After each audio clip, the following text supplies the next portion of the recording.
Copy. They freed the killer. Harry found him first. The courtroom doors swung open at 4:47 in the afternoon, and Walter Krenwick walked out into the gray San Francisco daylight a free man. He paused on the marble steps to light a cigarette, and the way his hands moved, unhurried, almost theatrical, told everyone watching exactly what kind of man he was. He had strangled 2 women in the Tenderloin over the course of 11 months, and he had done it slowly, deliberately, in a way that suggested he enjoyed the architecture of fear more than the act itself. The police had caught him with blood under his fingernails. They had caught him with a length of cord in his coat pocket that matched the ligature marks on both victims. They had a confession, recorded, signed, witnessed. And none of it mattered, because the detective who'd obtained that confession hadn't read him his rights in the precise sequence the law required, and a judge named Eleanor Voss, a woman who had built her entire career on procedural purity, who genuinely believed that a technical violation was equivalent to a moral one, had thrown out every piece of evidence that mattered and left the prosecution holding nothing but circumstantial fragments that a competent defense attorney shredded in under 2 hours. Walter Krenwick smiled at the cameras. He thanked his lawyer. He said, in a voice that was almost gentle, that he hoped the city would now let him rebuild his life in peace. Across the street, leaning against an unmarked sedan with his arms crossed and his face doing absolutely nothing, Harry Callahan watched the whole performance. He didn't move. He didn't approach. He simply watched Krenwick get into a cab and disappear into traffic, and then he got into his own car, and he sat there for 11 minutes without starting the engine, and in those 11 minutes something settled inside him that would not be talked out of what came next. They had freed the killer. Fine. The system had made its choice, and the system was entitled to make bad choices. That was, in some twisted way, the whole point of having a system. But the system's choice was not Harry's choice. And Harry had already decided, somewhere in those 11 silent minutes, that he was going to find Walter Krenwick before Walter Krenwick found his next victim. The race had already started. Krenwick just didn't know he was running it. The first 48 hours after a killer walks free are the most dangerous in any city, and almost nobody outside law enforcement understands why. The public assumes the threat ends with conviction or escalates with release, a binary switch flipping from safe to unsafe. The reality is more specific and more terrifying. A man like Krenwick, having just been humiliated by his own arrest, having sat in a cell for months listening to other inmates discuss what they'd do to a woman killer once the lights went out, having had his name printed in every paper in the Bay Area under headlines that used words like monster and predator, that man does not walk back into the world chastened. He walks back into the world vindicated. The system told him, in the most official language available, that he had done nothing wrong, that the process itself had absolved him, that the very mechanism designed to hold him accountable had instead validated his freedom to continue. Psychologically, this is rocket fuel. Harry knew this because he had seen it before, more times than he wanted to count, and every single time the pattern repeated with the same grim mathematical certainty: a freed predator does not pause. He escalates. The cooling-off period collapses. The next victim comes faster, and the act itself becomes more confident, less careful, because confidence had just been handed to him by a judge in a black robe who would never have to look at the next body. Harry had requested permission to maintain surveillance on Krenwick through official channels. He had been denied. Lieutenant Bressler had looked at him across a cluttered desk and explained, with the particular weariness of a man who had had this exact argument with Harry too many times to count, that the department could not allocate resources to surveil a man who had been legally exonerated, that doing so would expose the city to a harassment lawsuit that Krenwick's attorney was clearly hungry to file, that Harry needed to let this one go and trust that if Krenwick did anything, anything at all, they would have grounds to move. Harry had listened to every word of this. He had nodded at the appropriate intervals. And then he had walked out of that office and started his surveillance anyway, alone, off the books, on his own time, because trusting the system to catch Krenwick after the fact meant trusting the system to count bodies before it acted, and Harry Callahan had stopped being willing to count bodies a long time ago. Krenwick's apartment was on the third floor of a converted Victorian in the Mission, the kind of building that had once held a single wealthy family and now held 6 cramped units carved out of what used to be a dining room and a library and a series of bedrooms nobody remembered the original purpose of. Harry watched it from a parked car for 3 nights running, logging the rhythm of the man's life with the patience of someone who had spent 2 decades learning that patterns are the only honest language a predator speaks. Krenwick left the building every evening around 8. He walked 4 blocks to a bar called The Anchor, where he drank exactly 2 beers, no more, the discipline of a man who needed his hands steady and his judgment intact for something. He never approached women at the bar. That detail mattered enormously to Harry, because it meant Krenwick wasn't hunting in public spaces where a scene could draw attention. He was something more careful than that, something that selected and waited and planned in private, the way he'd planned both of his murders before this whole ordeal began. On the 4th night, Krenwick did something different. He left The Anchor at his usual hour, but instead of walking home, he turned south, toward a neighborhood he had no obvious reason to be in, and Harry, parked a careful distance back, lights off, moving only when Krenwick's silhouette had nearly vanished around each corner.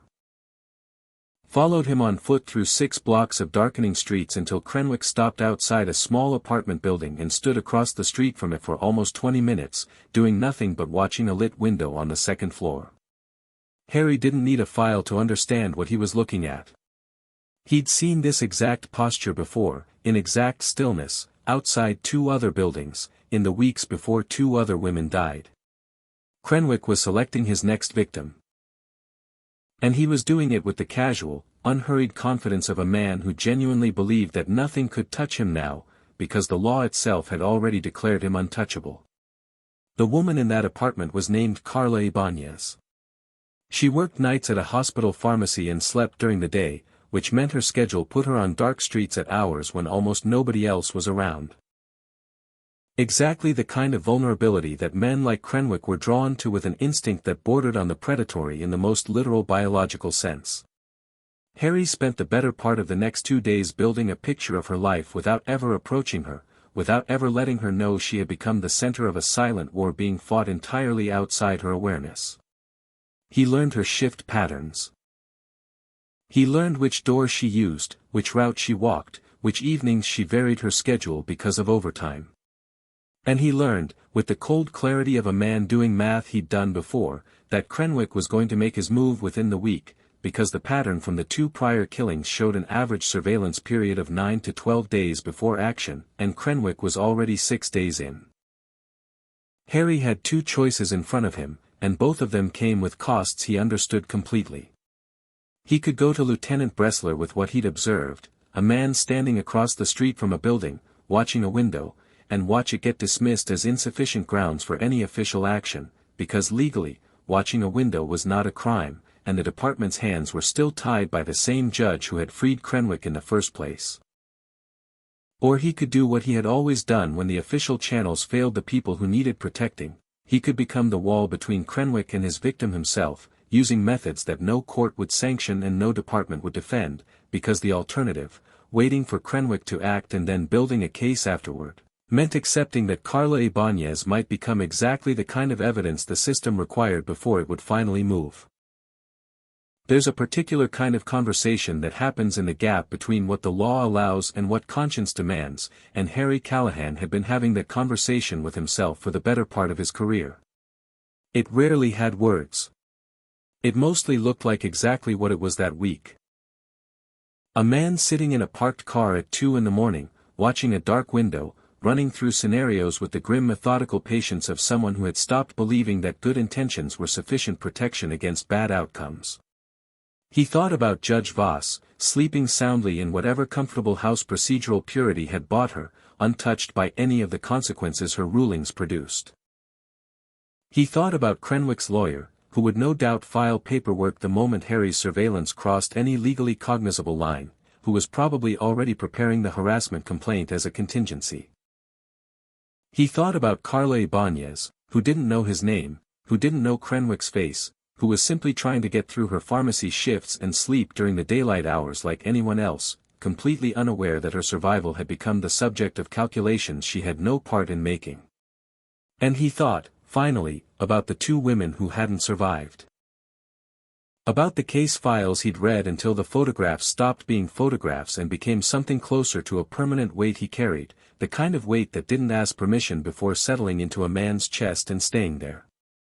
He was not going to let there be a third file. That decision, once made, organized everything that followed with the brutal simplicity Harry brought to every choice that actually mattered.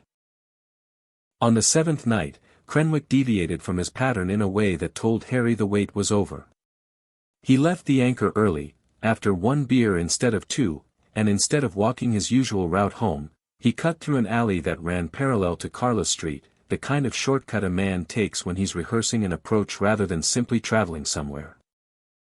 Harry followed him through that alley on foot, close enough now that the distance between them had narrowed into something with real consequence, far enough back that Krenwick's attention, sharpened by months in custody and the particular paranoid alertness of a predator who knows, somewhere underneath the surface confidence, exactly what he is, hadn't yet registered him. The alley was narrow, lined with dumpsters and the kind of accumulated urban debris that collects in spaces nobody bothers to maintain, lit only by a single security light over a back door halfway down its length.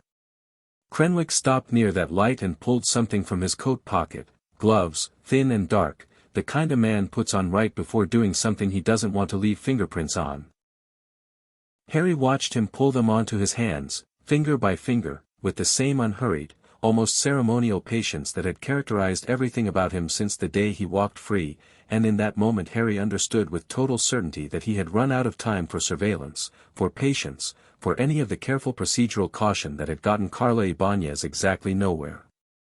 He stepped out from behind the dumpster he'd been using for cover. Krenwick turned. And for the first time since the courtroom steps, the two men stood close enough to read each other's faces. Krenwick's expression moved through three distinct stages in under 2 seconds: recognition, calculation, and then something that looked almost like amusement, the particular smugness of a man who had already beaten the system once and had apparently decided the precedent would hold indefinitely. "You can't touch me," he said, and his voice had the same gentle, almost reasonable quality it had carried on the courthouse steps. "Everything's been thrown out. Everything. You know that better than anyone, Callahan. There's nothing you can do to me that won't end your career within a week." It was, strictly speaking, an accurate legal assessment. Krenwick had clearly spent his months in custody consulting with his attorney about exactly this scenario, had armed himself with a precise understanding of what protections the law afforded him even now, standing in an alley with surgical gloves halfway onto his hands. He believed, with the particular confidence of someone who has just watched the system bend entirely in his favor, that the law itself had become a kind of personal armor, that Harry was constrained by rules that Krenwick had already proven could be weaponized against the very people trying to stop him. What Krenwick had not accounted for. What men like him rarely accounted for, because their understanding of power was entirely procedural, entirely about what could and couldn't be proven in a room with 12 strangers and a judge, was that Harry Callahan had stopped operating primarily within that framework years ago. The law was a tool Harry respected when it worked. It had stopped working for Carla Ibanez the moment Judge Voss signed her ruling, and Harry had made his peace with that fact in the 11 silent minutes outside the courthouse, and nothing Krenwick said in this alley was going to talk him back into a framework that had already proven its willingness to fail. "I know I can't touch you," Harry said, and his voice carried none of the heat that the words might have suggested in another man's mouth. It was flat, almost conversational, the voice of someone stating an observation rather than issuing a threat. "Not legally. Not in any way your lawyer could find fault with." He took one step closer, close enough now that the security light threw both their faces into the same hard angle of illumination. "But you're not in a courtroom right now, Walter. You're in an alley. And there's no judge here. There's no jury. There's no procedure to violate, because there's no process happening at all. There's just you, and there's just me, and there's a woman 3 buildings from here who has absolutely no idea how close she came tonight." Something shifted in Krenwick's face then, the smugness didn't vanish entirely, but a thread of genuine uncertainty wove through it, the first crack in a confidence that had been bulletproof since the courthouse steps. He had planned for lawyers. He had planned for procedural challenges, for harassment suits, for every conceivable way the system might try to constrain Harry Callahan within its own rules. He had not planned for a man who had already, quietly and completely, stepped outside those rules the moment they stopped serving their purpose. "You're bluffing," Krenwick said, but the gentle reasonableness had drained out of his voice, replaced by something thinner and more uncertain. "You're a cop. You have rules." Harry's response to that was not verbal. He reached out, closed his hand around the collar of Krenwick's coat, and walked him backward into the brick wall of the alley with enough controlled force to drive the air from his lungs without breaking anything that would show up in a hospital report.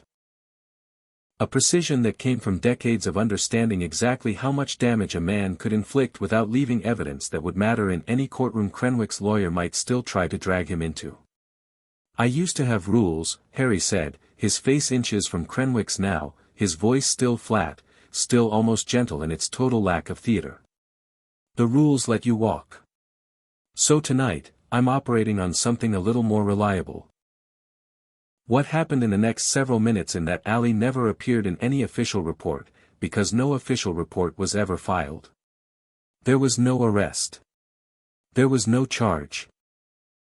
There was, when the dust settled, simply a deeply shaken man who left San Francisco within the week and never returned, who told friends and family in a voice that never fully recovered its old confidence that the city had become unsafe for him in ways he preferred not to elaborate on, who moved to a small town 400 miles away and lived the rest of his life with the particular hypervigilance of someone who has been shown, in the most direct and unambiguous terms possible, that there are forms of consequence that exist entirely outside the protections he had spent so much energy securing for himself. Harry never spoke of that night to anyone. Carla Ibanez never learned how close she had come to becoming a third name on a list that already had two on it. She continued working her pharmacy shifts, continued sleeping through the daylight hours, continued living a life that remained, to her, entirely uneventful. Which was, in the end, the only outcome Harry had ever actually wanted. He didn't need credit. He didn't need her gratitude, because she would never know there was anything to be grateful for. He needed, simply, for there to not be a third file. And there wasn't. The institutional fallout, when it came, arrived in the form Harry had anticipated almost exactly. Krenwick's lawyer filed a complaint, vague, evidence-free, built entirely on his client's account of an encounter that had left no marks anyone could photograph and no witnesses anyone could produce. Lieutenant Bressler called Harry into his office and asked him, directly, whether he had had any contact with Walter Krenwick on the night in question. Harry said that he had been in the vicinity in an unofficial capacity, following up on his own concerns about Krenwick's behavior pattern, and that nothing had occurred that would constitute a basis for any formal complaint. This was, strictly speaking, true. It was also, strictly speaking, the kind of careful linguistic construction that Harry almost never bothered with, because Harry almost never cared whether his superiors believed him or not. Bressler studied him for a long moment across that cluttered desk, the same desk where he'd denied Harry's surveillance request a week earlier, and something passed between them that didn't require articulation, the particular silent understanding of two men who both knew exactly what had probably happened and had both, for entirely different reasons, decided that pursuing the truth of it served no one. Krenwick left the city, Bressler said finally, not quite a question. He did, Harry confirmed. Good, Bressler said, and that was the end of the conversation, and the end, officially, of the matter, though both men understood that something had passed between them in that exchange that neither one would ever put into words, an acknowledgement that the system had failed and that someone outside the system had quietly, without authorization, corrected for that failure in the only way still available. There is a question that hovers over every story like this one, and it deserves to be taken seriously rather than waved away with easy hero worship. Was Harry right? Did the ends justify the means in that alley, with a man who had not yet committed a crime that any court could recognize, who was guilty only of intention and pattern and the particular menace of a predator rehearsing his approach? The honest answer is that the question doesn't have a clean resolution, and the story is more interesting and more troubling for refusing to provide one. Krenwick had not, in the strict legal sense, done anything that night beyond stand in an alley wearing gloves. The case against him, if Harry had somehow built one, would have collapsed under the same procedural scrutiny that had already gutted the murder charges. Intention is not action, and courts are rightly reluctant to punish men for what they might have done. And yet the pattern was not speculative. It was not a hunch built on prejudice or fear. It was the product of 2 prior murders, both confirmed, both committed by this same man, both preceded by exactly the surveillance behavior Harry had just watched unfold in real time. The pattern was, in every meaningful sense except the legally cognizable one, a certainty. And Harry made his choice in the gap between what the law could prove and what experience had already taught him was true, a gap that exists in every system built by humans, a gap that good people spend their whole careers trying to close through better procedure and better evidence gathering, and a gap that Harry Callahan had simply stopped waiting to close, because every day he waited was a day Carla Ibanez remained unprotected by anything except his own private vigilance. This is the uncomfortable center of every story about Harry Callahan, and it is the reason these stories continue to resonate decades after the era that produced them. He is not a simple wish fulfillment fantasy, though there is wish fulfillment in him. Everyone who has ever watched a guilty man walk free on a technicality has felt some flicker of the same fury that put Harry in that alley. But the films and the stories built around him are honest enough to show the cost of operating in that gap, the cost of becoming the kind of man who decides, alone, in the dark, what justice requires when the official machinery has abdicated the job. Harry pays for every one of these decisions in currency that never shows up on a balance sheet. In the isolation that deepens with each incident he can never fully explain to anyone, in the trust his superiors extend to him precisely because they need what he does while needing, simultaneously, to never officially know how he does it, in the quiet, grinding loneliness of a man whose entire moral architecture depends on nobody ever fully understanding the choices he makes on their behalf. Carla Ibanez will live the rest of her life never knowing Harry Callahan's name. That is not a flaw in the story. That is the story. Harry does not do what he does to be known. He does it because the alternative, a third file, a third photograph, a third family standing in a courtroom gallery listening to a defense attorney explain why the evidence cannot be used, was a future he had already decided he would not allow to happen, regardless of what it cost him personally, regardless of whether anyone would ever understand or thank him for preventing it. Judge Eleanor Voss never learned what happened in that alley either. She continued issuing rulings with the same procedural rigor that had freed Krenwick, and in most cases, that rigor served exactly the purpose it was designed to serve, protecting defendants from genuine prosecutorial overreach, ensuring that convictions rested on evidence obtained correctly rather than evidence obtained by any means necessary. This is worth sitting with, because the story is not actually an argument that procedure doesn't matter. Procedure matters enormously. The protections Judge Voss enforced exist because their absence has historically produced exactly the kind of abuse that turns law enforcement into something indistinguishable from the criminals it claims to oppose. The tragedy embedded in this story is not that procedure exists. The tragedy is that procedure, applied with total rigor and no exception, occasionally produces outcomes that no reasonable person would call justice, and that when this happens, the system has no internal mechanism for correcting itself in time to matter, no failsafe that activates when a technical violation releases a documented, confirmed, repeat predator back into a city full of potential victims. Harry Callahan exists, as a character and as an idea, precisely in that failure of the failsafe.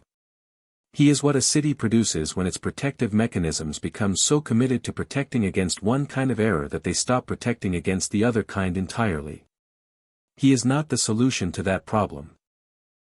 He is a symptom of it, a human-shaped consequence of institutional imbalance, and the stories about him are most honest when they let that contradiction sit unresolved rather than resolving it into simple heroism.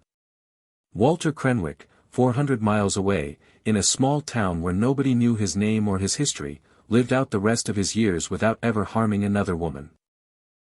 Whether this was because the encounter in the alley genuinely changed something in him, or because the fear of a repeat encounter with whatever Harry Callahan represented kept his impulses sufficiently suppressed, or because he simply found other, quieter ways to manage whatever had driven him to kill in the first place.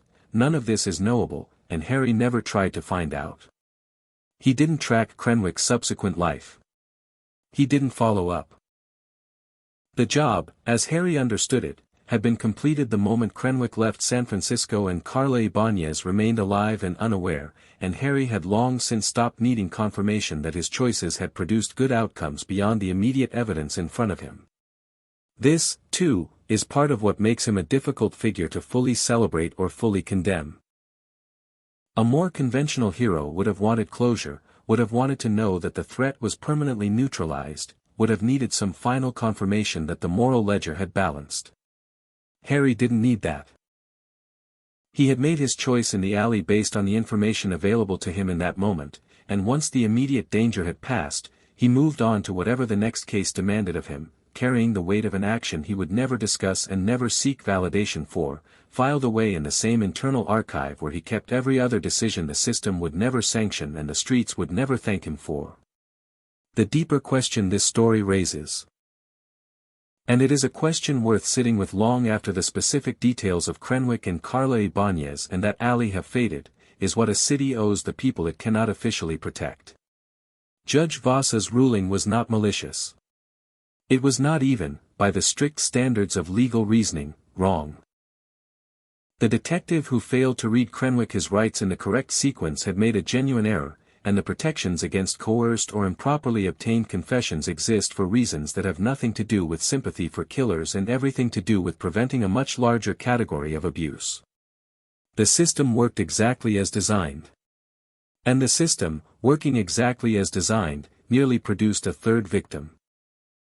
This is the paradox that Harry Callahan's entire existence is built around, the paradox that no amount of procedural refinement has ever fully solved in any justice system anywhere. Rules built to prevent one kind of catastrophe will, with enough repetition across enough cases, occasionally produce a different kind of catastrophe, and the people caught in that gap, the Carla Ibanezes of the world, the people who exist on the wrong side of a technicality they will never even know occurred, depend entirely on the existence of someone willing to stand in that gap personally, at enormous personal cost, with no guarantee of either success or recognition.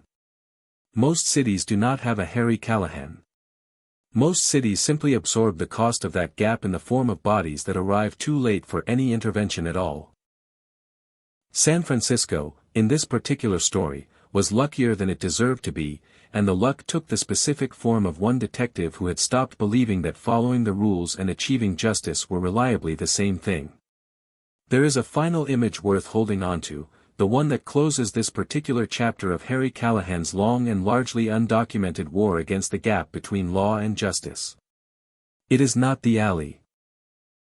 It is not the courthouse steps, or Krenwick's departure from the city, or even the quiet exchange in Bressler's office where two men agreed, without saying so, to let a certain truth remain unspoken. It is Carla Ibanez, 3 weeks later, walking home from her pharmacy shift in the pale early morning light, completely unaware that she had ever been in danger, completely unaware that a detective she had never met had spent a week of his own time tracking a man's patterns through this exact neighborhood, completely unaware that an alley 3 blocks from her apartment had been the site of a confrontation that determined whether she would live to see this particular morning at all. She stops at a corner store. She buys coffee. She continues home. Nothing about this moment is dramatic. Nothing about it would make for compelling footage, would generate the kind of tension that drives an audience to the edge of their seat. And that, in the end, is exactly the point. The measure of what Harry Callahan does is not found in the dramatic confrontations themselves, however necessary those confrontations become. The measure is found in mornings like this one. Ordinary, unremarkable, utterly unaware of how close they came to not happening at all. That is the only reward Harry Callahan ever actually receives for what he does. Not gratitude. Not recognition.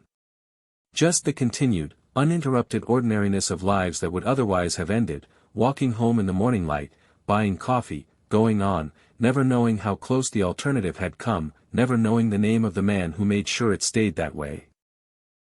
Years later, long after Krenwick had become a footnote in a file nobody opened anymore, Harry would occasionally pass that same alley on patrol, and something in his face would shift almost imperceptibly, not pride, exactly, and not regret either, but something closer to a private accounting, the silent tally a man keeps when he has decided that some debts only he will ever know were paid. He never told the story to other officers, not even the ones he trusted, not even on the rare nights when something close to camaraderie loosened the usual silence between him and the rest of the department. It wasn't secrecy for its own sake.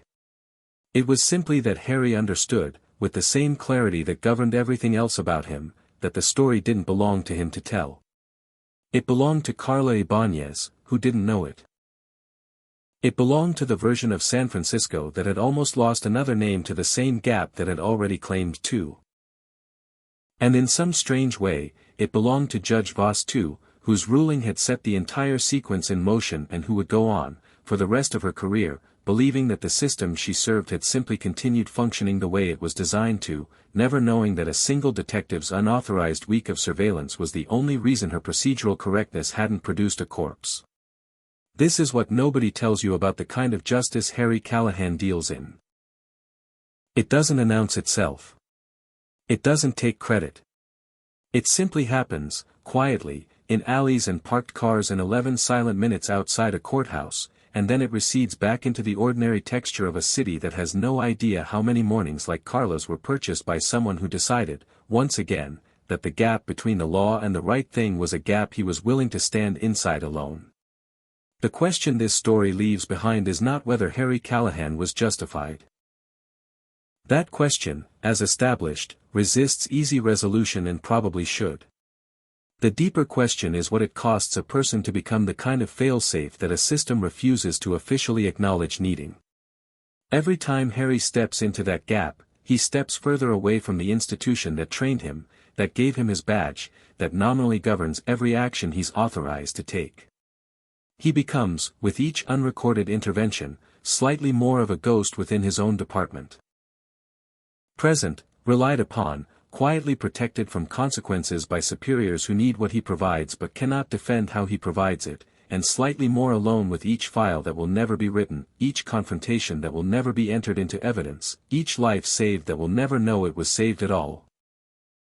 This is the price of being Harry Callahan, and it is a price that compounds with every passing year, every alley, every silent 11 minutes outside another courthouse where another judge has just made another procedurally correct, morally catastrophic decision. He pays it without complaint, because complaining was never part of who he became after the system first failed him, and because somewhere underneath the flat eyes and the controlled stillness, Harry Callahan made peace, a long time ago, with the fact that some kinds of protection can only be offered by someone willing to disappear into the gap entirely, unseen, unthanked, and utterly necessary. And on the nights when the weight of all those unwritten files presses heaviest, when the silence of his apartment feels less like solitude and more like the accumulated mass of every choice nobody else will ever have to carry, Harry does the only thing he has ever known how to do with that weight. He puts on his coat. He checks the cylinder. And he goes back out into the city that needs him more than it will ever admit, because somewhere out there, another judge is about to make another correct decision with a catastrophic outcome, and another name is about to become a statistic unless someone steps into the gap one more time. That is the job nobody assigned him. That is the job he assigned himself, the night he sat outside a courthouse for 11 silent minutes and decided that the system's verdict was not going to be the only verdict that mattered. It is a lonely kind of work. It will likely remain, for as long as Harry Callahan walks these streets, entirely unrecognized, no commendation, no headline, no grateful phone call from a woman who will never know his name. But the mornings keep happening. The coffee gets bought. The ordinary continues, unaware and unbroken, and for a man like Harry, that has always been enough. It has had to be.